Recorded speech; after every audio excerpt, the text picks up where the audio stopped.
Have you ever noticed that some of the nicest people are also the most exhausted? They say yes when they want to say no. They apologize when they've done nothing wrong. They carry other people's problems as if they're their own. And somehow, no matter how much they give, they still feel guilty for not giving enough. If that sounds familiar, here's a question that might make you uncomfortable. What if being too nice isn't kindness at all? What if it's fear? Because some of the nicest people in the world aren't acting from love. They're acting from survival. And once you understand why, you may never see yourself the same way again. Imagine a child growing up in a home where peace feels fragile. Maybe their parents fought often. Maybe affection disappeared when someone was upset. Maybe mistakes were punished more than honesty was rewarded. The child quickly learns something important. If I keep everyone happy, I'll be safe. If I don't cause problems, I'll be loved. If I make other people's lives easier, maybe they'll stay. At first, it seems harmless. The child becomes helpful, responsible, mature. Everyone praises them. What a good kid. So polite. So thoughtful. But nobody notices what the child is secretly learning. They're learning that their value comes from making other people comfortable. They're learning that their own needs come second. And they're learning that love has conditions. Years later, that child becomes an adult. And everyone still calls them nice. But now something feels off. They struggle to set boundaries. They feel anxious when someone is upset with them. They overthink text messages. They replay conversations in their head for hours. They constantly wonder if they've disappointed someone.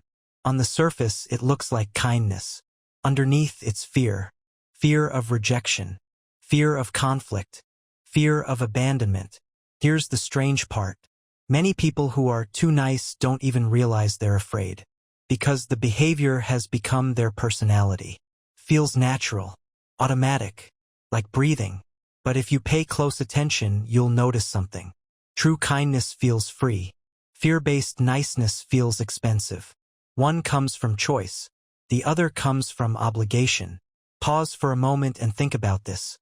When you help someone, do you genuinely want to help? Or are you afraid of what might happen if you don't? Those are two very different experiences. And the difference changes everything. Let's look at a common example. A friend asks for a favor. You're already overwhelmed. You're tired. You have your own responsibilities. Every part of you wants to say no. But instead you say yes. Not because you want to, because you feel guilty. Then resentment slowly starts growing inside you. You become frustrated, drained, maybe even angry, but you don't express it. You smile, you help, you pretend everything is fine. This is where many people get confused. They think kindness means sacrificing themselves. It doesn't. Real kindness includes yourself. Fear-based niceness does not. Fear-based niceness says, keep giving, keep shrinking, keep pleasing, keep proving your worth, even if it destroys you. And here's where the dark psychology begins. Many people secretly use your niceness against you. Not always intentionally, but they learn very quickly what you'll tolerate. They notice that you rarely say no. They notice that you avoid confrontation. They notice that you'll bend your own boundaries to keep the peace. And slowly they begin expecting more. Not because they're evil. Because human beings naturally move toward the path of least resistance. If someone always sacrifices themselves, people often stop noticing the sacrifice. It becomes normal, expected. And that's why some of the nicest people eventually feel invisible.